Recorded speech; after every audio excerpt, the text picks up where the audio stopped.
Into 180/4 के, ठीक है। तो ये क्या बनेगा 540/3 और 540/4 ये बन जाएगा 135। तो 135 जो है वो इधर होता है, ठीक है। तो आपने कुछ इस तरह से बनाना है। तो ये जो लेंथ है ये √2 है और ये जो एंगल है ये 3π/4, ठीक हो गया। ये करना था। अगला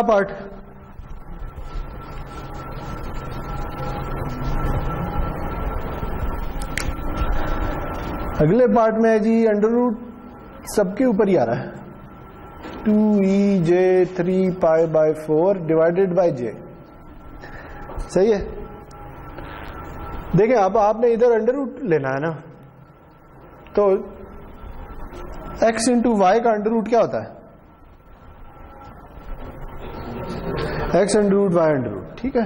तो ये क्या आ जाएगा, ये आ जाएगा √2EJ3π/4 की पावर 1/2, ठीक है, डिवाइडेड बाय J। अब ये जो पावर जाएंगे आपस में क्या हो जाएंगी, मल्टीप्लाई, हो जाएगा EJ3π/8 डिवाइडेड बाय J। समझ आई बात। तो अब अगर आप सिर्फ इसको देखें तो ये अगेन ये एक कॉम्प्लेक्स नंबर है या फेजर है जिसका मैग्नीट्यूड √2 है और एंगल 3π/8 है, ठीक है। लेकिन ये अभी डिवाइड हो रहा है किसके साथ, J से, सही है जी। J को अगर मैंने कॉम्प्लेक्स एक्सपोनेंशियल फॉर्म में लिखना हो तो वो क्या होता है, J अगर एक कॉम्प्लेक्स नंबर है J, इसका मैग्नीट्यूड क्या है और इसका एंगल क्या है 90, क्योंकि J इधर बैठा होता है, ठीक है। तो इसका मतलब है कि मैं इस J को कैसे लिख सकता हूं 1EJ π/2,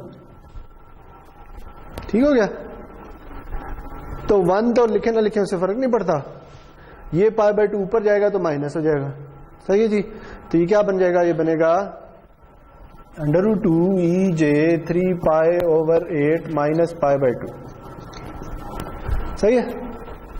तो अब ये जो भी एंगल बनता है उस एंगल पे आप वेक्टर ड्रॉ कर दें, सही चल रहा है, ओके। आगे चले।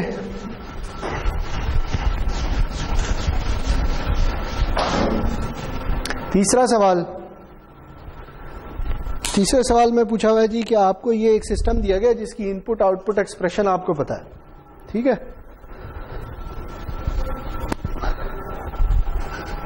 ये इनपुट आउटपुट एक्सप्रेशन है। तो पहला सवाल ये जी कि क्या सिस्टम मेमोरी लेस है या नहीं। तो जैसे अभी बात हो रही थी कि देखें अगर आपको किसी टाइम t पे आउटपुट कैलकुलेट करनी है तो आपको t-3 भी चाहिए और t+1 भी चाहिए, यानी पास्ट की वैल्यू भी चाहिए और फ्यूचर की वैल्यू भी चाहिए। तो इसका मतलब है कि ये सिस्टम मेमोरी लेस नहीं है, सही। और आपने अगर जिसका आंसर लिखना था तो साथ रीजन भी लिखनी थी, ठीक है जी।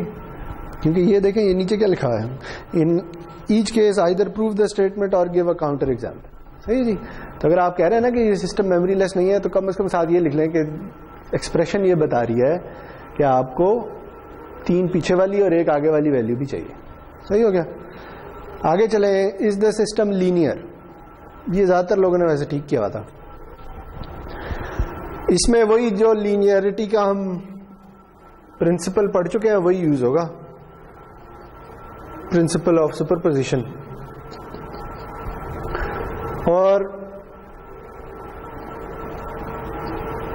ये हम पहले एक एग्जांपल कर भी चुके हैं कि जो स्क्वायर का ऑपरेशन होता है वो लीनियर नहीं होता, यानी अगर yt = x² ऑफ t हो तो वो लीनियर नहीं होता। अगर आप मल्टीप्लाई कर रहे हैं सिग्नल्स को तो यूजुअली लीनियर ऑपरेशन नहीं होता, ठीक है जी। तो ये देखें यहाँ पे भी मल्टीप्लिकेशन ही हो रही है, तो नजर ही यानी प्रूव करने से पहले ही आपको पता है कि आपने करना क्या है, सही है। खैर, तो अगर आप ये करें कि प्रिंसिपल ऑफ सुपरपोजिशन अप्लाई कर लें,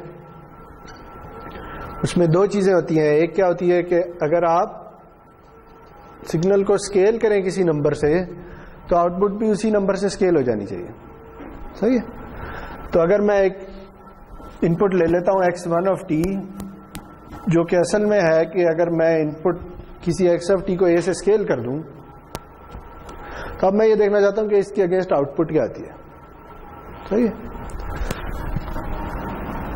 उसे मैं कह देता हूं y1 ऑफ टी। तो y1 ऑफ टी क्या होगा जी, x1 T plus x1 T minus 3 into x1 T plus 1। लेकिन चूंकि x1 टी इसके इक्वल है तो ये आ जाएगा ax of T plus ax of T minus 3 ax of T plus 1। ठीक हो गया। ये क्या है, ये आउटपुट है अगर मैं इनपुट को स्केल कर दूं। सही। अब अगर ये सिस्टम लीनियर है तो लाजमी है कि ये आउटपुट इक्वल होनी चाहिए कि अगर मैं इस आउटपुट को ए से स्केल कर दूं। ठीक है, तो अगर मैं ए वाई टी निकालूं तो ए वाई टी बनता है G A X of T plus A X T minus 3 into X T plus 1। तो ये दोनों इक्वल नहीं है आपस में। सही, क्योंकि ये दोनों एक दूसरे के इक्वल नहीं है, इसलिए इसका मतलब है कि ये प्रिंसिपल ऑफ सुपरपोजिशन का की पहली ही कंडीशन सेटिस्फाई नहीं हो रही, इसलिए ये सिस्टम लीनियर नहीं। ओके, तो अगेन अगर आपने प्रूव करना है कि ये लीनियर है या नहीं तो सिर्फ लिख देने से काम नहीं चलेगा, साथ प्रूव भी करना है। सही जी। अच्छा जी, is the system time invariant?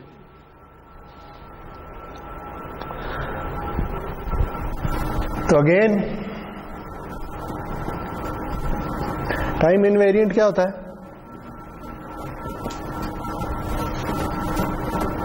है जी, जो टाइम पे डिपेंड नहीं करता। दूसरे अल्फाज में मैं अगर इनपुट को शिफ्ट कर दूं तो आउटपुट भी उसी नंबर से शिफ्ट हो जानी चाहिए। अगर ये ऐसा ही होता है तो फिर ये सिस्टम टाइम इनवेरिएंट होगा। सही है, तो इसमें भी ऐसे ही करना है जी, एक नई इनपुट ले लें जो कि एक्स ऑफ टी का शिफ्टेड वर्जन हो। ठीक है, और इसके अगेंस्ट जो आउटपुट आएगी वो Y of T, y1 of T है। ठीक है, अगर if y1 of T equals y of T minus T not तो फिर ये सिस्टम टाइम इनवेरिएंट होगा। ये हमने चेक करना है कि क्या वाकई ऐसे है या नहीं। सही है, यानी अगर शिफ्टेड इनपुट के लिए जो आउटपुट आती है वो इक्वल है कि मैं इस इनपुट जो ओरिजिनल आउटपुट है उसी को शिफ्ट कर दूं तो फिर ये सिस्टम टाइम इनवेरिएंट होगा। सही है, तो हम ये दोनों कैलकुलेट कर लेते हैं। ये क्या है, ये इसके लिए इस इनपुट के लिए आउटपुट है। तो अगेन y1 ऑफ टी किसके इक्वल होगा? वो इक्वल होगा x1 T plus x1 T minus 3 x1 T plus 1। ठीक है जी, लेकिन हमें पता है कि x1 क्या है, x1 x का शिफ्टेड वर्जन है, तो इसका मतलब है कि यहां पे क्या आ जाएगा, ये आ जाएगा।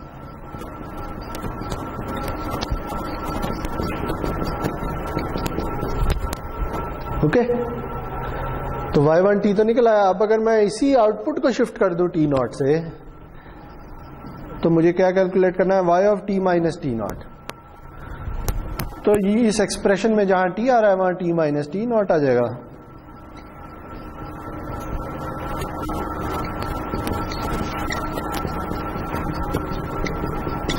तो क्योंकि ये दोनों एक दूसरे के इक्वल है, इसका मतलब है कि सिस्टम टाइम इनवेरिएंट है। ओके, चलें जी आगे चलें। इसका एक चौथा पार्ट भी था जो अक्सर लोग करना ही भूल गए वो ये लिखा है। सही जी, वो ये था कि आपने इसका इम्पल्स रिस्पांस भी कैलकुलेट करना है। ठीक है, ये शायद एक दो लोगों ने मिस किया है, पता नहीं क्यों। तो अगेन इम्पल्स रिस्पांस कैसे निकालते हैं? हाँ, अगर इनपुट पे इम्पल्स दे दें तो जो भी आउटपुट आएगी वो इम्पल्स रिस्पांस होगा। ठीक है जी, तो इसका मतलब यह है कि एच ऑफ टी किसके इक्वल होगा? अगर मैं एक्स की जगह डेल्टा लिख दूं तो आ जाएगा delta of T plus delta of T minus 3 into delta of T plus 1। ठीक है, अब ये देखें, ये तो ठीक है, लेकिन ये दोनों मल्टीप्लाई हो रही है। ठीक है, ये कहां पे नॉन जीरो है? t इक्वल टू 3 पे, और ये कहां नॉन जीरो है? t इक्वल टू -1 पे। क्योंकि ये दो डिफरेंट टाइम इंस्टेंट्स पे नॉन जीरो हैं, तो इसका मतलब है कि इनका प्रोडक्ट जीरो होगा। ठीक है, तो आंसर जो है वो सिंपली डेल्टा ऑफ टी आ जाएगा। ओके, आगे चलें।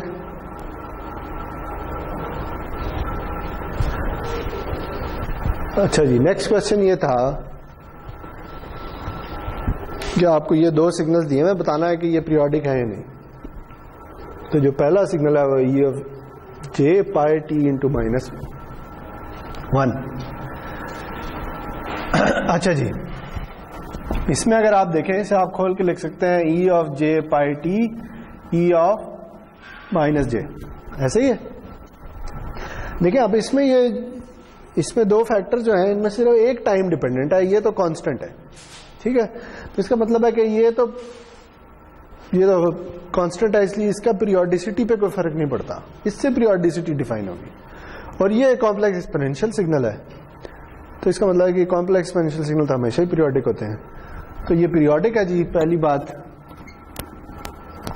और दूसरा, इसकी फ्रीक्वेंसी क्या है? पाई रेडियंस पर सेकेंड। ठीक है, तो अगर आपने इससे टाइम पीरियड निकालना है तो ये इक्वल होती है 2 पाई ओवर टी के। तो टी क्या निकलेगा? 2 पाई ओवर ओमेगा, तो आ जाएगा 2 पाई ओवर पाई, तो 2 सेकेंड आ जाएगा। सही है,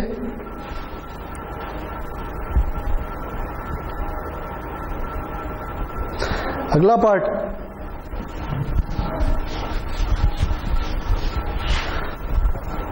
अगला पार्ट है जी e raise to the power 1 plus J into T. Again इसे अगर हम खोल के लिख लें तो ये बनेगा e of T E of J T. सही है, इसमें ये तो कॉम्प्लेक्स एक्सपोनेंशियल सिग्नल है, ये तो पीरियोडिक है। ये कॉम्प्लेक्स एक्सपोनेंशियल सिग्नल नहीं है, ये रियल एक्सपोनेंशियल है।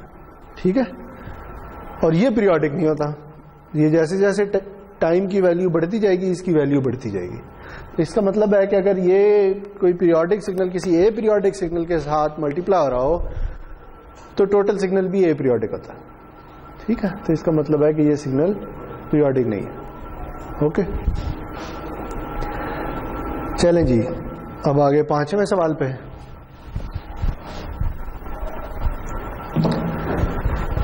अच्छा जी, 5वें सवाल में एक सिग्नल आपको दिया हुआ है, ये x ऑफ t। ठीक है, जो -1 से 1 के दरमियान नॉन जीरो है, उसकी वैल्यू 1 है। ओके, अब देखें, जो पहला सवाल है वो ये कह रहा है कि अगर x ऑफ t आउटपुट है किसी सिस्टम की, किसी LTI सिस्टम की, ठीक, जिसकी इनपुट 2 डेल्टा t है, तो बताएं इंपल्स रिस्पांस क्या होगा। सवाल समझ आ गया? सवाल यह है जी कि आपके पास इनपुट है 2 डेल्टा टी और आउटपुट पता है। क्योंकि ये एलटीआई सिस्टम है, तो एलटीआई सिस्टम में आउटपुट कैसे निकलती है? इनपुट को अगर इंपल्स रिस्पांस के साथ कन्वॉल्व कर दिया जाए। ठीक है, दूसरे अल्फाज में आपको पता है कि 2 delta T convolve with h of t equals x of t। पहला सवाल ये कह रहा है, सही है, कि जो आउटपुट है वो x ऑफ t है और वो किस इनपुट के लिए है? 2 डेल्टा t के लिए। तो इंपल्स रिस्पांस निकालें। आपको पता है चूंकि ये एलटीआई सिस्टम है इसलिए आउटपुट क्या होगी? Input convolve with impulse response. तो ये इक्वेशन आ जाएगी। सही, तो इस इक्वेशन में आपने निकालना क्या है? h of t। सही हो गया। अब ये देखें कि अगर इनपुट डेल्टा t हो तो आउटपुट क्या आती होती है? h ऑफ t आता है। इंपल्स रिस्पांस होता ही यही है कि अगर इनपुट यूनिट इंपल्स थी तो आउटपुट इंपल्स रिस्पांस आएगा। लेकिन अगर आप इनपुट 2 डेल्टा t हो जाए तो आउटपुट क्या होगी? 2h of t। क्यों? क्योंकि ये लीनियर सिस्टम है या एलटीआई सिस्टम है, ठीक है। तो इसका मतलब ये है जी कि आपको पता है कि ये क्या है, सही है, ये 2h ऑफ टी है, क्योंकि अगर इनपुट 2 डेल्टा टी होगी तो लाजमी है कि आउटपुट 2h ऑफ टी आएगा, सही है। तो यानी ये जो सिग्नल ड्रॉ हुआ है पहले पार्ट के लिए ये 2h ऑफ टी के इक्वल है। तो अगर h ऑफ टी निकालना है तो क्या करेंगे, 2 से डिवाइड कर दें, सही है जी। तो इसका मतलब है कि h ऑफ टी पहले सवाल में क्या होगा, वो होगा -1 to 1 और उसकी वैल्यू क्या होगी 1/2, ठीक है। समझ आई बात। देखिए ये हमने ये जो लिखा है इसका मतलब ये है कि ये इक्वल है 2h ऑफ टी के, ठीक है। तो अगर h ऑफ टी निकालना है तो फिर 2 से डिवाइड ही करेंगे ना। ओके, पहला सवाल हो गया, आगे चले। अब वो ये कहता है कि अगर इनपुट, अब अगेन ये आउटपुट है किसी एलटीआई सिस्टम की, लेकिन अब जो इनपुट है वो डेल्टा ऑफ टी प्लस 1 है, तो अब बताएं इम्पल्स रिस्पांस क्या होगा, ठीक है। तो इसका मतलब है कि यहां पे क्या आ रहा है, इनपुट चेंज होके डेल्टा ऑफ टी प्लस 1 हो गई है, ओके। तो अगर input delta of T plus 1 हो तो आउटपुट क्या आनी चाहिए, h ऑफ टी प्लस 1। क्यों, क्योंकि ये सिस्टम टाइम इनवेरिएंट है, जो इनपुट में शिफ्ट देंगे वही आउटपुट में भी आएगा, ओके। क्योंकि इनपुट डेल्टा है तो आउटपुट इम्पल्स रिस्पांस होगा, डेल्टा शिफ्टेड है तो आउटपुट भी शिफ्टेड होगी या इम्पल्स रिस्पांस भी शिफ्टेड होगा, ठीक है। इसका मतलब यह है जी कि दूसरे सवाल के लिए x ऑफ टी असल में क्या है, h ऑफ टी प्लस 1, ठीक है। तो फिर h ऑफ टी क्या होगा,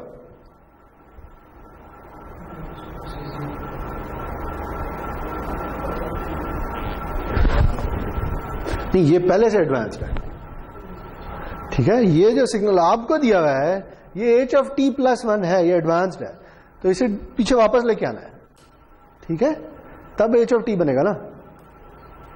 बात समझ आ रही है। यानी ये जो सिग्नल है ये h ऑफ टी प्लस 1 है, यानी ये एडवांस हुआ हुआ है, इम्पल्स रिस्पांस ही है लेकिन एक सेकंड से एडवांस हुआ हुआ है। तो अगर h ऑफ टी निकालना है तो इसे पीछे लेके आएंगे, ठीक है। तो क्या होगा जी इस केस में h ऑफ टी -2 से 0, वैल्यू वही 1 होगी, ठीक हो गया। चले तो फिर तीसरा सवाल देखें। तीसरा सवाल ये कहता है जी कि अब ये जो x ऑफ टी है ना, ये किसी एलटीआई सिस्टम का इम्पल्स रिस्पांस है और input delta T plus delta of T plus 2 है, तो बताएं आउटपुट क्या होगी। ये तो बहुत आसान है यार, इसमें तो कोई मसला नहीं होना चाहिए। देखें अब क्या हो गया है, अब ये हो गया जी कि इनपुट है delta of T plus delta of T plus 2, ठीक है। आपने आउटपुट कैलकुलेट करनी है और इम्पल्स रिस्पांस क्या है, ये तीसरा सवाल ये कह रहा है, ठीक है, कि अगर x ऑफ टी असल में इम्पल्स रिस्पांस है और इनपुट ये है तो आउटपुट कैलकुलेट कर दें। तो देखें जी इसकी कॉन्वोल्यूशन करनी है, ऐसे ही करना है ना। अगर इनपुट ये है, ये इम्पल्स रिस्पांस है, तो आउटपुट कैलकुलेट करनी है तो कॉन्वोल्यूशन करनी पड़ेगी। तो बताएं क्या करेंगे। अगेन ये लीनियर सिस्टम है, लीनियर है तो इसका मतलब है कि इन दोनों को अलग अलग भी कन्वॉल्व कर सकते हैं। तो ये इक्वल होगा delta of T convolve with x of T plus delta of T plus 2 convolve with x of T, ठीक हो गया। ये स्टेप समझ आ गया। अब बताएं इसका आंसर क्या है, x of T, H of T या एक्स ऑफ टी है की बात है, और इसका आंसर क्या है, एक्स ऑफ टी प्लस 2। तो कर दें, ये एक्स ऑफ टी पहले से पता है, इसमें x of T plus 2 add कर दें, यानी इसे एडवांस करें और फिर ऐड कर दें, ठीक है। बस ये करना, सही हो गया जी। चलें जी, तो अब क्या रह गया? चौथा सवाल। चौथा सवाल ये है कि अगेन अगर एक्स ऑफ टी किसी एलटीआई सिस्टम का इम्पल्स रिस्पॉन्स है तो बताएं कि ये कॉजल है या नहीं और स्टेबल है या नहीं। तो ये हम पढ़ चुके हैं। अगर आपको याद हो, हमने एलटीआई सिस्टम के इम्पल्स रिस्पॉन्स पे कंडीशन निकाली थी कि अगर कोई एलटीआई सिस्टम कॉजल भी है तो उसका इम्पल्स रिस्पॉन्स किस तरह का होता है, ठीक है? या अगर कोई एलटीआई सिस्टम स्टेबल है तो उसका इम्पल्स रिस्पॉन्स किस तरह का होता है। तो वो कंडीशंस अगर आपको पता है तो ये सवाल हल हो सकता है। उसमें पहली कंडीशन ये है जी कि if H of T equals 0 for T less than 0 then the system is causal. ये कंडीशन है, ये हम कर चुके हैं, ठीक है? कंडीशन क्या कहती है? कंडीशन ये कहती है कि टी नेगेटिव वैल्यूज के लिए इंपल्स रिस्पांस 0 आना चाहिए। तो क्या ऐसे ही है इस सवाल में? नहीं, क्योंकि ये तो -1 से 0 तक नॉन जीरो है, तो इसका मतलब है कि ये सिस्टम कॉजल नहीं है। ओके हो गया।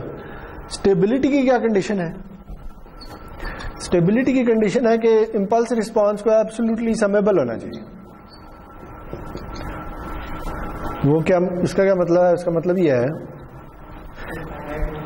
कि एच ऑफ टी की अगर एब्सोल्यूट वैल्यू का इंटीग्रल ले लें तो ये कोई फाइनाइट वैल्यू होनी चाहिए, ठीक है? तो इसकी एब्सोल्यूट वैल्यू लें तो यही आ जाएगी। यानी अगर ये एक्स ऑफ टी है और मुझे एक्स ऑफ टी की एब्सोल्यूट वैल्यू चाहिए तो ये तो है ही हमेशा पॉजिटिव, तो इसका मतलब है कि यही आ जाएगा। तो उसे इंटीग्रेट कर दें तो कर दें, आंसर फाइनाइट ही आएगा। क्यों? क्योंकि सिग्नल की ड्यूरेशन ही फाइनाइट है। बात समझ आ रही है? अगर ये सिग्नल इनफाइनाइट ड्यूरेशन का होता और वैल्यू यही 1 होती फॉर एग्जांपल, तो तब ये आंसर फाइनाइट नहीं आना था। इस केस में तो फाइनाइट ही आएगा। दूसरे अल्फाज में ये सिस्टम स्टेबल होगा, ठीक है?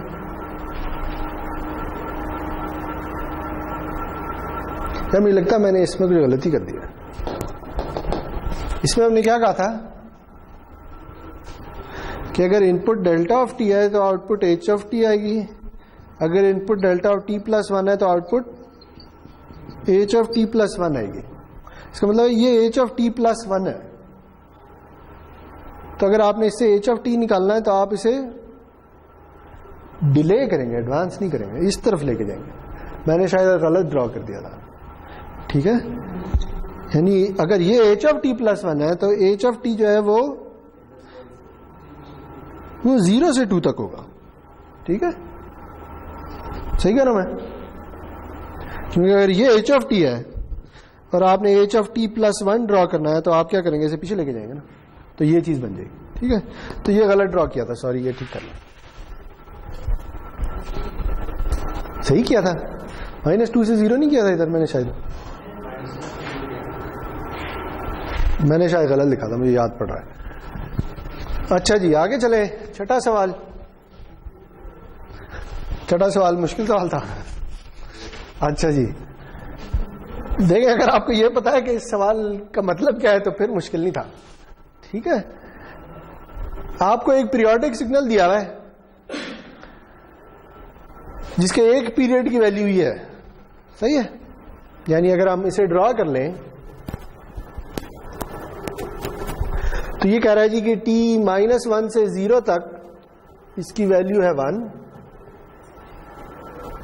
और 0 से 1 तक इसकी वैल्यू है -1, ठीक है? और ये सिग्नल पीरियोडिक है, इसका मतलब है कि ये इसी तरह रिपीट होता चला जा रहा है।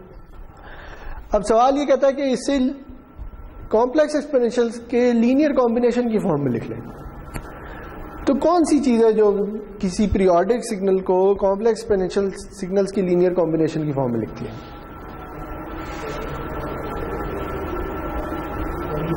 फोरियर सीरीज है। देखिए, फोरियर सीरीज क्या करती है?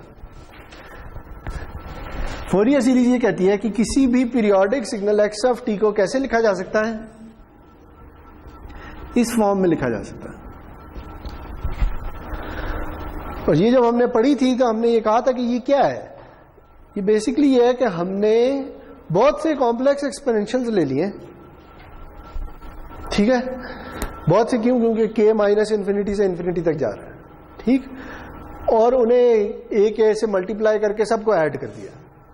तो मैंने कहा था कि इसी चीज को लीनियर कॉम्बिनेशन कहते हैं, ठीक। तो ये क्या है? ये कॉम्प्लेक्स एक्सपोनेंशियल का लीनियर कॉम्बिनेशन है। तो इसका मतलब ये है कि आपने इस सिग्नल की फोरियर सीरीज लेनी है, बस, सही है। लेकिन मैं इधर लिख सकता था कि इस सिग्नल की फोरियर सीरीज ले लें, मैंने जानबूझ के ये लिखा था कि आपको पता हो कि फोरियर सीरीज होती क्या, ठीक है। तो ये सवाल सिर्फ इस जुमले की वजह से मुश्किल था, वैसे मुश्किल नहीं था। तो अगर आपने इसकी फोरियर सीरीज कैलकुलेट करनी है तो इस इक्वेशन में आपको क्या चाहिए? आपको ओमेगा चाहिए और आपको ए के चाहिए, ठीक है। तो ओमेगा क्या है जी? ओमेगा के लिए आपको टाइम पीरियड चाहिए। टाइम पीरियड ये आपको इधर से नजर आ रहा है, क्या है टाइम पीरियड? कितने सेकंड है? 2 सेकंड यार, इसके बाद इसने रिपीट होना, ठीक है। तो टाइम पीरियड 2 सेकंड है, तो ओमेगा क्या बनेगी? ओमेगा होती है 2 पाई ओवर टी, तो वो बन जाएगी पाई रेडियंस पर सेकेंड, ठीक हो गया। ओमेगा पता चल गई उस इक्वेशन में। अब रह क्या गया है? ए के क्या होते हैं? Fourier series coefficients. तो आपने बेसिकली सिग्नल के फोरियर सीरीज कोएफिशिएंट्स निकालने हैं, ओके। तो इसकी इक्वेशन आपको पता है, ए के किसकी इक्वल होता है? 1/t इंटीग्रल ओवर 1 पीरियड ई J omega K T D T, सही है। तो इसमें ये पीरियड डाल दें और निकाल लें। यानी मेरे ख्याल में ये मैं सॉल्व नहीं कर रहा, पता चल गया ना। यानी इसको वही करना है, -1 से 0 तक ये 1 है। ये एक बंदे ने शायद ठीक किया है यहां तक, उसके बाद सारा गलत कर दिया। वो मुझे नहीं याद कौन था, आप थे। आप इसे भूल गए फिर बाद में इंटीग्रेशन करते हुए। यानी इसने साथ रहना ना, ठीक है। यानी अगर मैं इसे थोड़ा आगे एक स्टेप और लिख दूं तो ये होगा 1/t। बेसिकली ये एक पीरियड के ऊपर इंटीग्रेशन है, इसका मतलब इंटीग्रेशन -1 से 1 तक जा रही है, ठीक है। तो आप इसे ऐसे भी लिख सकते हैं, -1 to 0, क्योंकि ये वाला एक रीजन, इसमें वैल्यू है 1, तो आ जाएगा 1 into E J omega K T D T plus 1/tt की वैल्यू पता है तो डाल दें, 1/2 आ जाएगा। 1/2 0 to 1 into -1 into E J omega K T D T, सही है। तो ये साथ रहेगा, ठीक है। तो ये इस 1 की जरूरत नहीं है, और ये -1 इसे माइनस बना देगा। बस अब आप इंटीग्रल्स को कैलकुलेट कर लें, वो एक की वैल्यूज आ जाएंगी, तो बस ये सवाल खत्म हो गया, क्योंकि आपको एक भी पता चल गया, ओमेगा भी पता चल गया, ओके। चलें जी, आखिरी सवाल।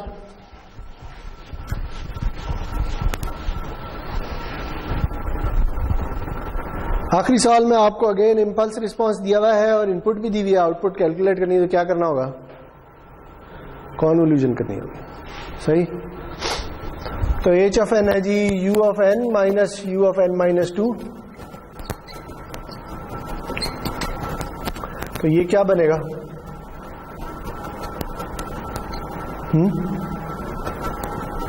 अगर मैं इसे ड्रॉ करूं,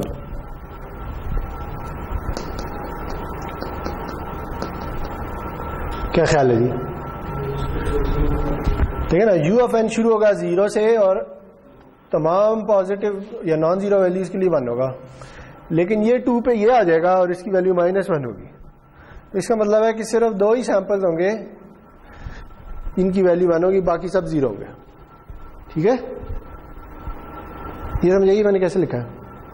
नहीं समझ आई? अच्छा, नहीं समझ आई तो पहले u ऑफ n ड्रॉ कर लें। u ऑफ n यही है ना, इसी को u ऑफ n कहते हैं, ठीक है। और u ऑफ n माइनस 2 भी ड्रॉ कर लें, वो क्या आएगा? है जी,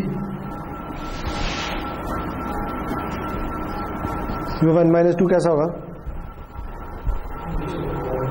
है सिर्फ u ऑफ n माइनस 2 चाहिए, 2 से शुरू होगा, यानी शिफ्टेड वर्जन है ना इसका, तो यहां से शुरू हो जाएगा, इससे पहले 0 होगा। अब इन दोनों को सब्ट्रैक्ट कर दें, सब्ट्रैक्ट ही करना ना, तो सब्ट्रैक्ट करेंगे तो क्या आ जाएगा? h ऑफ n आ जाएगा तो उसमें सिर्फ ये दो सैंपल्स 0 में से माइनस होंगे, इधर 0 -0 हो रहा है और इधर 1 -1 हो रहा है, इसका मतलब सिर्फ ये दो सैंपल्स नॉन जीरो होंगे। ठीक हो गया, तो ये एच ऑफ एन आ गया। अब इसे आपने कंट्रोल करना है इनपुट के साथ, जो कि है 2 delta N plus 2 plus U of N. ठीक है, तो उसे भी ड्रॉ कर लें। एक्स ऑफ एन क्या आएगा जी, 2 डेल्टा एन प्लस 2। इसका क्या मतलब है, ये यूनिट इंपल्स है जो कि 2 सैंपल से एडवांस हुई है। ठीक है, तो बजाय 0 के वो कहां पे होगी, -2 पे, और साथ 2 से स्केल भी हुई है, इसका मतलब यहां पे होगी और वैल्यू 2 होगी। ठीक है, और बाकी क्या है, बाकी यू ऑफ एन है। यू ऑफ एन चूंकि इधर से स्टार्ट होता है, तो अगर आप इन दोनों को ऐड भी करेंगे तो यही बनेगा। ओके, तो अब आपने इन दोनों को कन्वॉल्व करना है। तो वही देखें, इसे फ्लिप करना आसान लग रहा है, इसे फ्लिप कर लें, ये 0 से -1 हो जाएगा, फिर डॉट प्रोडक्ट ले लें, वो आपके पास 0 आ जाएगा, फिर इसे शिफ्ट करते रहें इस तरफ और इस तरफ। तो इसे करने की जरूरत है या नहीं? ठीक है, यानी ये कॉन्क्लूजन, इसे इधर शिफ्ट करते जाए थोड़ी देर बाद ओवरलैप खत्म हो जाना है, इधर शिफ्ट करते रहे तो ये चलता चला जाएगा। ठीक है, तो पॉजिटिव एन की वैल्यूज के लिए आखिर में वैल्यू 2 हो जाएगी, क्योंकि ये 2 सैंपल इन 2 सैंपल के अगले 2 सैंपल के साथ डॉट प्रोडक्ट होकर आ रहे होंगे, तो वैल्यू इधर 2 होती चली जाएगी, इधर वैल्यू कुछ देर के बाद 0 हो जाएगी। ओके, तो जी अब बताएं क्या ख्याल है, ये पेपर मुश्किल था या आसान था? बहुत मुश्किल था।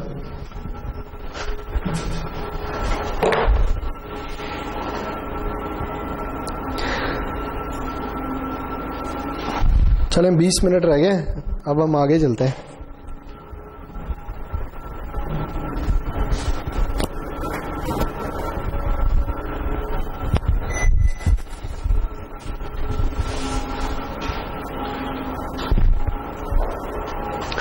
अच्छा जी, तो मिड टर्म से पहले जहां स्टोरी रुकी थी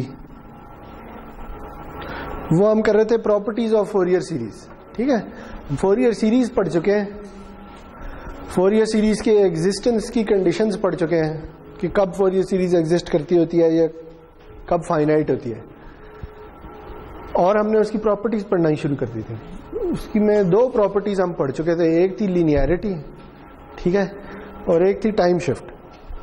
ओके, लीनियरिटी तो यही थी कि अगर आप सिग्नल को स्केल कर दें, उसके फोरियर सीरीज कोएफिशिएंट्स भी उसी नंबर से स्केल हो जाएंगे, और अगर 2 सिग्नल्स ऐड होके आ रहे हैं तो उनके फोरियर सीरीज कोएफिशिएंट्स भी ऐड हो जाएंगे। ठीक है, टाइम शिफ्ट जो है उसे जल्दी से देख लेते हैं कि वो क्या होता है।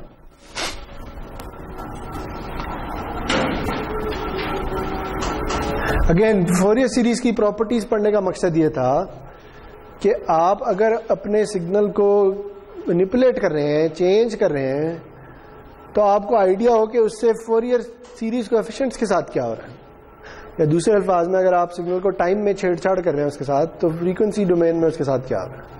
ठीक है, तो उसमें पहली चीज ये थी जी कि अगर कोई सिग्नल है एक्स ऑफ टी और उसके फोरियर सीरीज कोएफिशिएंट्स हैं ए ऑफ के, तो अब अगर मैं इस एक्स ऑफ टी को शिफ्ट कर दूं किसी नंबर टाउ से, तो इसके फोरियर सीरीज कोएफिशिएंट्स के साथ क्या होगा। ठीक, ये सवाल है। देखिए, इसमें पहली बात ये याद रखें कि फोरियर सीरीज हमेशा पीरियोडिक सिग्नल्स के लिए डिफाइन होती है। ठीक है, तो अगर आप किसी पीरियोडिक सिग्नल को टाउ से शिफ्ट कर दें तो वो पूरा का पूरा शिफ्ट हो जाएगा टाउ से, दूसरे अल्फाज में उसमें एक सर्कुलर शिफ्ट आ जाएगा। देखें, फॉर एग्जाम्पल मेरे पास जो पीरियोडिक सिग्नल है ना वो कुछ इस तरह का है। ठीक है, उसकी ये 3 पीरियड है जो मैंने ड्रॉ कर दिया। ओके, ये टी है, ये 2t है, ये -t है। सही हो गया। अब अगर मैं ये कहता हूं कि इसमें टाउ का शिफ्ट डाल दें, से टाउ इधर कहीं है, अगर मैं इसमें टाउ का शिफ्ट डाल दूंगा तो ये जो 0 वाली वैल्यू है ये उठ के टाउ पे आ जाएगी। ठीक है, तो ये कुछ इस तरह की चीज बन जाएगी। सही। अगर आप अभी भी इस एक पीरियड को देख लें जो कि ये पीरियड था ना एक इस पीरियोडिक सिग्नल का। इसी एक पीरियड को देख लें तो हुआ क्या है, आप ये भी कह सकते हैं कि इस एक पीरियड में सर्कुलर शिफ्ट आ गया। सर्कुलर शिफ्ट क्या होता है कि ये वाली वैल्यू इधर चली गई है, ठीक है, और ये वाली वैल्यू घूम के वापस इधर आ गया। बात समझ आ रही मैं क्या कहने की कोशिश कर रहा हूं? यानी देखें, अगर आप एक पीरियड ले लें, ये एक पीरियड है, ठीक है, और मैं ये कहता हूं ये 0 है, ये t है, ये 0 वाली वैल्यू शिफ्ट होके टाउ पे चली गई, ठीक हो गया। मैं इंटरेस्टेड सिर्फ 0 से t तक हूं, तो इसका मतलब है कि ये कुछ इस तरह से हो जाएगा, ऐसे ही है ना। ये वाली वैल्यू चूंकि उठ के इधर चली गई, तो इधर वाली वैल्यू उसके साथ क्या होगा, ये घूम के वापस इधर आ जाएगी, ठीक है। तो ये इधर खत्म हुआ था, यहां से शुरू होगा और ये यूं हो जाएगा, ठीक है। इसे कहते हैं सर्कुलर शिफ्ट देना, ठीक है ना। ये यही हुआ ना। इधर भी अगर आप 0 से t तक सिग्नल को देखें, सिर्फ इस रेंज में देखें, तो क्या हुआ, ये एक जो पीरियड था ये सर्कुलरली शिफ्ट हो गया। सर्कुलर शिफ्ट का मतलब ये होता है कि जो चीज एंड पे थी वो शुरू में आ गई, जो शुरू में थी वो आगे चली गई, ठीक हो गया। तो अगर सिग्नल पीरियोडिक हो और उसे आप शिफ्ट करें तो वो ऑटोमेटिकली सर्कुलरली शिफ्ट हो रहा होता है। ओके, सही है। ये बात समझ आ गई कि ये सर्कुलर शिफ्ट क्या होता है, यानी चीजें घूम के वापस उधर ही चलती रहेंगी। पूरे सिग्नल में तो टाउ का शिफ्ट आ ही गया, लेकिन मैं कहना चाह रहा हूं कि एक पीरियड में क्या हुआ है, एक पीरियड में सर्कुलर शिफ्ट हो गया। वो तो टाउ आया ही है, वो तो इसी तरह से ड्रॉ किया ना। लेकिन किसी पीरियोडिक सिग्नल को टाउ से शिफ्ट देना ऐसे ही है कि आप उसके एक पीरियड को टाउ से सर्कुलरली शिफ्ट कर दें। ठीक है, स्टेटमेंट समझ आ गई? ठीक है, चले। अच्छा, अगर ये समझ आ गई है तो मुझे ये बताएं, इधर ही वो बात भी कर लेते हैं कि अगर आप दो पीरियोडिक सिग्नल्स को कन्वॉल्व कर रहे हैं, कन्वोल्यूशन तो किसी भी दो सिग्नल्स की हो सकती है ना, तो अगर मैं किसी दो पीरियोडिक सिग्नल्स को कन्वॉल्व कर रहा हूं, फॉर एग्जांपल मेरे पास जो सिग्नल है एक तो यही है, ठीक हो गया, और एक सिग्नल कुछ और है, फॉर एग्जांपल वो ये है, इस तरह से, ठीक है जी। दोनों का पीरियड t सेकेंड्स ही है,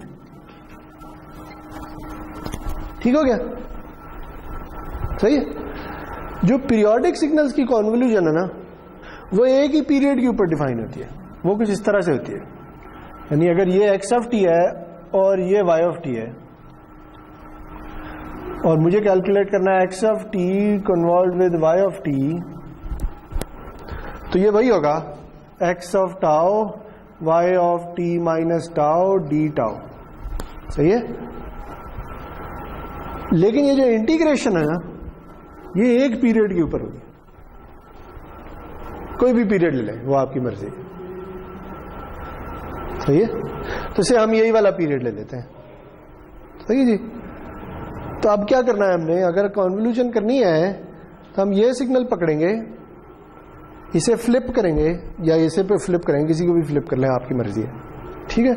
इसे फ्लिप करेंगे और इसके साथ डॉट प्रोडक्ट ले लें, ऐसे ही है। तो देखें, अब मैं क्या करने जा रहा हूं, मैं इन दोनों का ना एक एक पीरियड लेने जा रहा हूं, सही है जी। तो एक सिग्नल का पीरियड ये है, दूसरे सिग्नल का पीरियड ये है, सही हो गया। अब मैंने इनमें से किसी एक को फ्लिप करना है, पहला स्टेप ये होता है ना, टाइम रिवर्स कर दें। जैसे मैं इसको टाइम रिवर्स कर देता हूं, ठीक हो गया। इसको अगर टाइम रिवर्स करना है, देखिए ये 0 है और ये t है, और अगर मैं इसे ऐसे ड्रॉ कर लूं फिलहाल, तो ये कुछ इस तरह की चीज बनेगी, ठीक हो गया। अब अगर आपने इसे फ्लिप करना है तो ये चीज यूं उलट हो जाएगी ना, सही। ये वाली वैल्यू इधर और ये वाली वैल्यू इधर चली जाएगी, ऐसे ही होगा। दूसरे अल्फाज में क्या बनेगा, ये यूं बनेगा, ये यूं बनेगा, और फिर ये इस तरह से आ जाएगी, ठीक हो गया। ये सिग्नल फ्लिप हो गया, ठीक है जी। अब अगेन अगर मैं एक पीरियड ही ले लूं, ये वाला 0 से t वाला, तो कुछ इस तरह से हो गया, सही है। यानी इधर एक ये डिसकंटिन्यूटी आ रही है अभी, और फिर इसमें 1 होना है, बात समझ आ गई। तो ये फ्लिप हो गया। अब आप क्या करेंगे, इसका इसके साथ डॉट प्रोडक्ट ले लेंगे, जो भी आंसर आता है उससे फर्क नहीं पड़ता। सही है जी। अब उसके बाद क्या करना है, उसके बाद इसे शिफ्ट देना है, किसी को शिफ्ट देना है, इसको जैसे मर्जी है। ठीक है जी। अगर आप इसे शिफ्ट देंगे तो इसने शिफ्ट होके क्या होना है, ये जो शिफ्ट है ये अब सर्कुलर शिफ्ट आएगा, क्योंकि ये सिग्नल अभी भी पीरियोडिक है, ये चल रहा है ना। ठीक है। तो अगर आपने इसमें टाउ का शिफ्ट देना है तो ये 0 वाली वैल्यू टाउ पे चली जाएगी, ये कुछ इस तरह से होके ये हो जाएगा। बात समझ आई? ये 0 वाली वैल्यू टाउ पे चली गई, ये वाली वैल्यू घूम के वापस इधर आ गया और ये बन गया। टाउ बढ़ाएंगे तो ये और आगे चला जाएगा। सही है। तो जब आप किसी दो पीरियोडिक सिग्नल्स की कॉन्वोल्यूशन कर रहे होते हैं ना, तो ये जो शिफ्ट डाल रहे होते हैं ये खुद ब खुद सर्कुलर शिफ्ट बनते जाते हैं, क्योंकि सिग्नल पीरियोडिक है। सही। तो इस केस में आपको पूरा सिग्नल ड्रॉ करने की जरूरत नहीं है, उसी एक पीरियड में सर्कुलर शिफ्ट डालते रहे तो आपको सिग्नल मिलता रहेगा। ओके चले गुड। ये एक वैसे ही साइड पे चीज आ गई थी, ये बाद में आएगी। अच्छा, तो अभी तो सवाल यह है कि ये शिफ्टेड सिग्नल की फोरियर सीरीज कोएफिशिएंट्स कैसे होंगे। सही है। तो हमने बेसिकली क्या करना है, अगर हम इन्हें कह दें कि ये बी के है तो हमने बी के फाइंड करना है। सही है।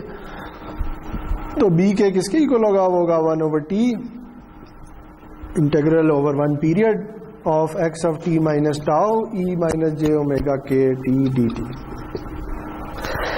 ये हम कर चुके हैं, इसलिए मैं जल्दी जल्दी कर रहा हूं।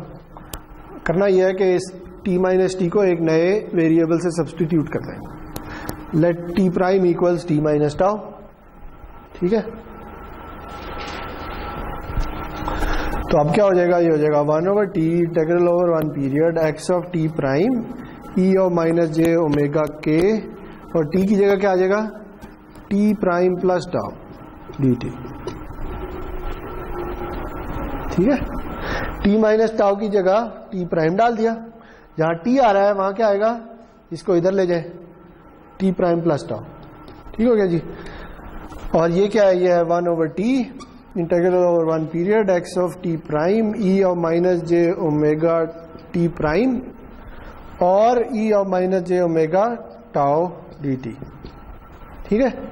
दोनों को अलग अलग लिख लिया। अब ये वाला जो फैक्टर है ये चूंकि t पे, सॉरी यहाँ dt प्राइम आएगा यार, सॉरी, ये चूंकि t प्राइम पे डिपेंड ही नहीं करता तो इसे हम बाहर भी लिख सकते हैं। ठीक है।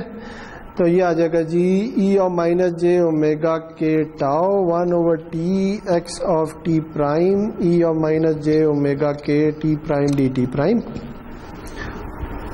अब बताएं ये क्या है, ये क्या है,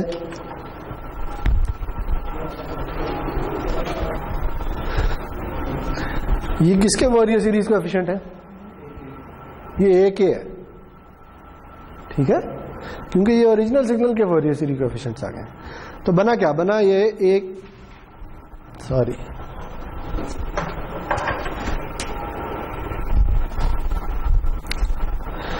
a के e of minus j omega k tau. तो पता ये चला कि b के असल में क्या है, a के ही है, लेकिन साथ मल्टीप्लाई आ जाता है एक कॉम्प्लेक्स एक्सपोनेंशियल।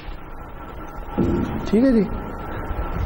दूसरे अल्फाज में अगर मैं किसी सिग्नल को टाइम में टाउ से शिफ्ट कर दूं तो उसके फोरियर सीरीज कोएफिशिएंट्स के साथ क्या होता है, उसके फोरियर सीरीज कोएफिशिएंट्स एक कॉम्प्लेक्स एक्सपोनेंशियल से मल्टीप्लाई हो जाते हैं, जिसकी वैल्यू टाउ पे डिपेंड करती है। ठीक है।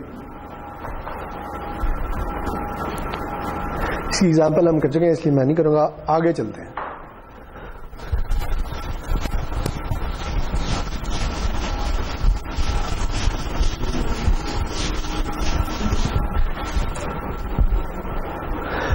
अच्छा देखिए, अब हम उल्टा काम करने जा रहे हैं। उल्टा काम ये करने जा रहे हैं कि अब हम ना फ्रीक्वेंसी शिफ्ट डाल देते हैं। फ्रीक्वेंसी शिफ्ट जब मैं कहता हूं इसका मतलब क्या है, इसका मतलब है फोरियर सीरीज कोएफिशिएंट्स को शिफ्ट कर दें।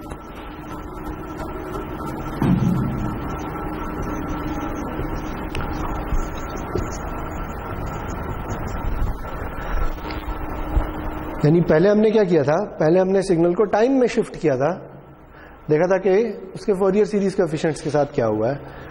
अब हम उसके फोरियर सीरीज कोएफिशिएंट्स को शिफ्ट करने जा रहे हैं, देखने जा रहे हैं कि टाइम में क्या होता है। ठीक है, तो जी अगेन एक सिग्नल है एक्स ऑफ टी जिसके फोरियर सीरीज कोएफिशिएंट्स हैं ए ऑफ के। ठीक है, तो अगर इन्हें शिफ्ट करना है तो मैं क्या करूंगा, ए ऑफ के माइनस के प्राइम कर दूंगा, किसी नंबर के प्राइम से शिफ्ट करते हैं। ठीक है, याद है फोरियर सीरीज कोएफिशिएंट इस तरह से प्लॉट करते होते हैं, ये के का एक्सिस है 0 1 2 -1 -2, याद है इस तरह करते होते हैं ना। तो इनकी कोई वैल्यूज होगी जो हम प्लॉट कर सकते हैं इधर। ये फोरियर सीरीज कोएफिशिएंट किसी सिग्नल के प्लॉट हुए हैं, तो से मैं इन्हें 2 से शिफ्ट कर देता हूं। तो इन्हें 2 से शिफ्ट करने से सिग्नल पे क्या फर्क पड़ेगा टाइम में, ये देखना चाह रहा हूं मैं। सही है,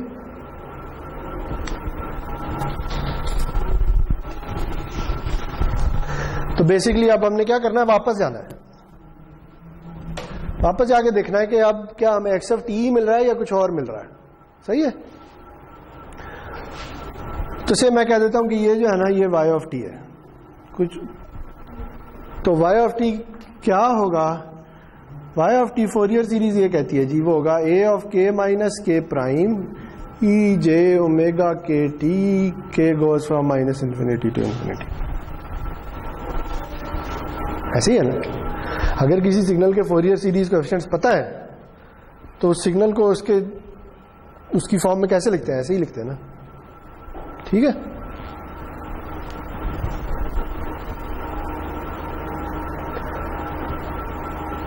तो अब अगेन जैसे पहले वेरिएबल सब्स्टिट्यूट किए थे, इधर भी वेरिएबल सब्स्टिट्यूट करते हैं। लेट m इक्वल्स के माइनस के प्राइम। ठीक है जी, तो ये क्या आ जाएगा, ये आ जाएगा a of m E J omega के की जगह क्या आएगा,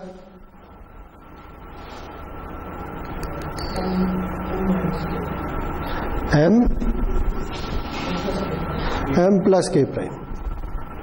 ठीक हो गया,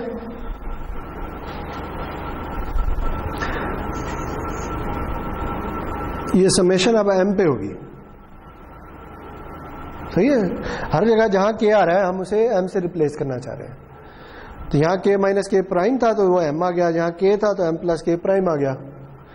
तो इधर k था तो इधर भी m प्लस के प्राइम आएगा, लेकिन चूंकि k प्राइम कांस्टेंट है तो हम उसे दूसरी तरफ भी लेके जा सकते हैं, या दूसरे अल्फाज में जब k माइनस इन्फिनिटी हो तो m भी माइनस इन्फिनिटी होगा क्योंकि k प्राइम कांस्टेंट है, और जब k इन्फिनिटी हो तो m भी इन्फिनिटी होगा।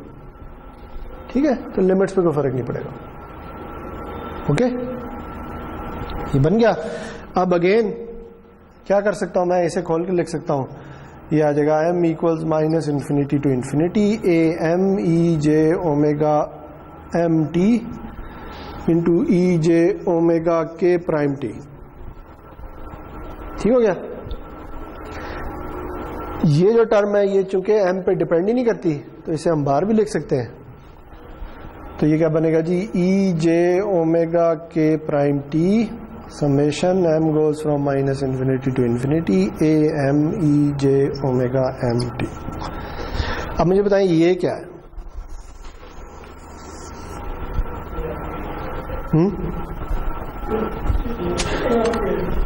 a ऑफ k तो नहीं है,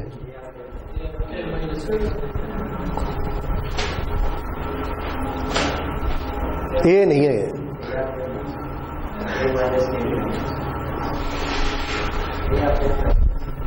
ये किसके इक्वल है, सवाल ये है जी।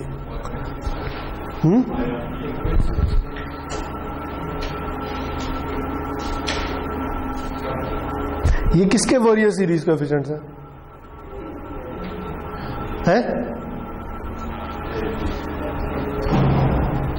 ये फोरियर सीरीज कोएफिशिएंट्स है ना, किस सिग्नल के फोरियर सीरीज कोएफिशिएंट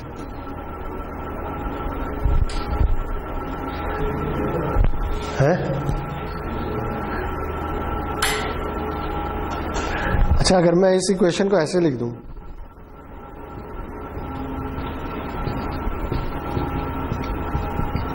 तो कोई फर्क पड़ता है? या नहीं पढ़ता है?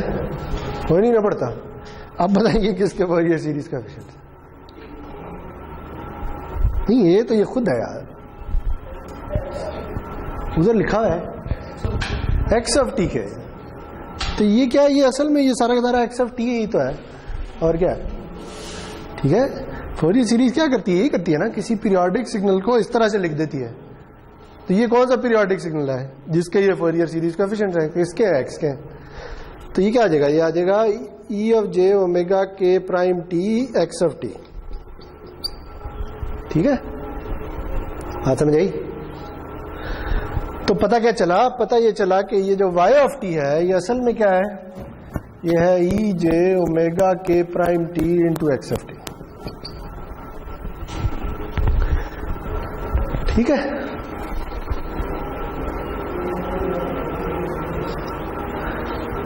देखिए आपको सिमिलैरिटी नजर आ रही है? देखिए अगर सिग्नल को टाइम में शिफ्ट करें टाउ से, तो उसके फोरियर सीरीज कोएफिशिएंट से कॉम्प्लेक्स एक्सपोनेंशियल से मल्टीप्लाई हो जाते हैं जो टाउ पे डिपेंड करता है। अगर सिग्नल के फोरियर सीरीज कोएफिशिएंट्स को शिफ्ट कर दें तो सिग्नल टाइम में एक कॉम्प्लेक्स एक्सपोनेंशियल से मल्टीप्लाई हो जाता है जो किस पे डिपेंड करता है? जो जितना शिफ्ट दिया था। ठीक है, इसे कहते हैं डुअलिटी प्रॉपर्टी। ये हम पहले भी एक दफा जिक्र कर चुके हैं। डुअलिटी प्रॉपर्टी ये होती है कि टाइम में जो सिग्नल के साथ किया जाए और उसका जो इफेक्ट फ्रीक्वेंसी में आता है, अगर फ्रीक्वेंसी में भी वही काम कर दें जो टाइम में किया था, तो टाइम में वो हो जाएगा जो फ्रीक्वेंसी में हुआ था, यानी उलट काम हो जाएगा। टाइम में अगर शिफ्ट दें तो फ्रीक्वेंसी डोमेन में एक कॉम्प्लेक्स एक्सपोनेंशियल मल्टीप्लाई हो जाता है, और अगर फ्रीक्वेंसी में शिफ्ट दे दें तो टाइम में एक कॉम्प्लेक्स एक्सपोनेंशियल मल्टीप्लाई हो जाता है। ठीक है, इसका नाम है डुअलिटी, DUALITY, डुअलिटी प्रॉपर्टी।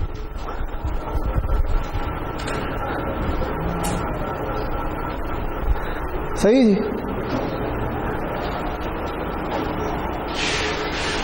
तो अब इसकी छोटी सी एग्जांपल कर लेते हैं और फिर खत्म कर देते हैं। देखें, अगर आपके पास ये सिग्नल है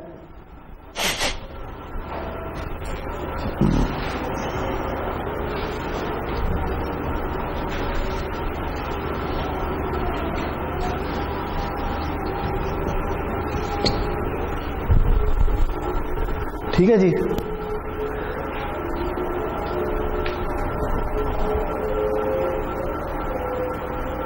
इसके फोरियर सीरीज कोएफिशिएंट्स क्या है?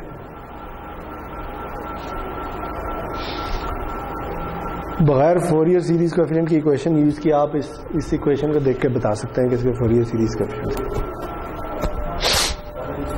1 और 2। ठीक है, पहले बताएं इसकी फंडामेंटल फ्रीक्वेंसी क्या है? 2 पाई। ठीक है, क्योंकि ये इसका मल्टीपल है, पहली बात होगी। इसका मतलब ये है कि ये क्या है? फिर यहां पे जो 1 आ रहा है, ये a का कौन सा वाला ये है? k की वैल्यू क्या है?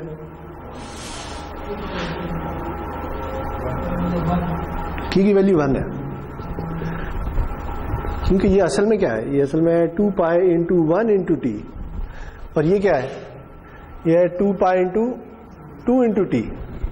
ठीक है, दूसरे अल्फाज में ये a1 की बात हो रही है और ये a2 की बात हो रही है। सही है जी, तो a1 1 है और a2 2 है। ओके हो गया? तो ये तो यानी एक सिग्नल है जिसकी जो पहले ही फोरियर सीरीज की फॉर्म में लिखा हुआ है। सही है। तो अब अगर मैं ये आपको कहूं कि मुझे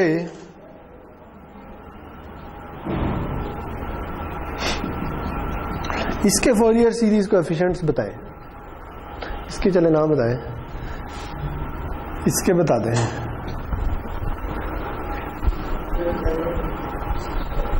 यानी इसके तो फोरियर सीरीज कोएफिशिएंट्स पता है ना, ये है। मुझे अब इसके फोरियर सीरीज कोएफिशिएंट्स चाहिए, तो आपके ख्याल में क्या होंगे? क्या मैं वो प्रॉपर्टी यूज कर सकता हूं जो अभी पड़ी है? एक्स ऑफ टी को कॉम्प्लेक्स एक्सपोनेंशियल से मल्टीप्लाई कर दिया ना, उस कॉम्प्लेक्स एक्सपोनेंशियल जिससे मल्टीप्लाई किया है उसमें के प्राइम की वैल्यू क्या है?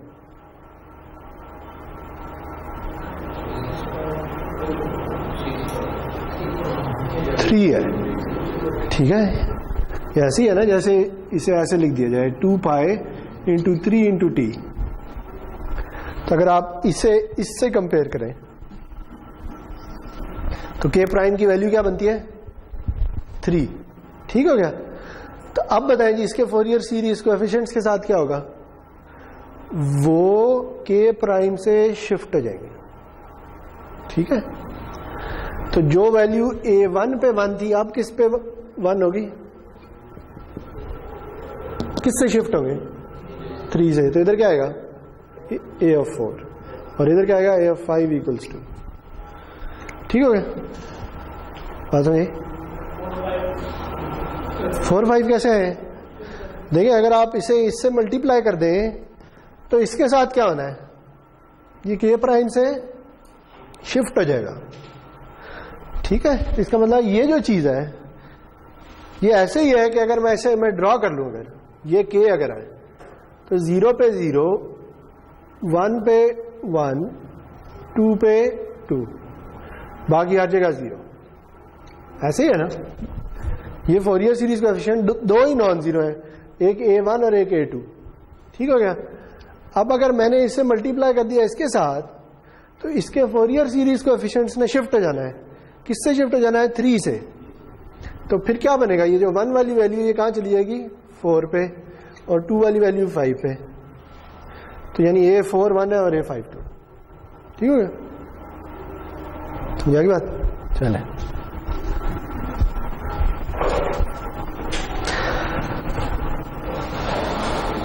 ठीक है जी, आज के लिए इतना बहुत है। Thank you.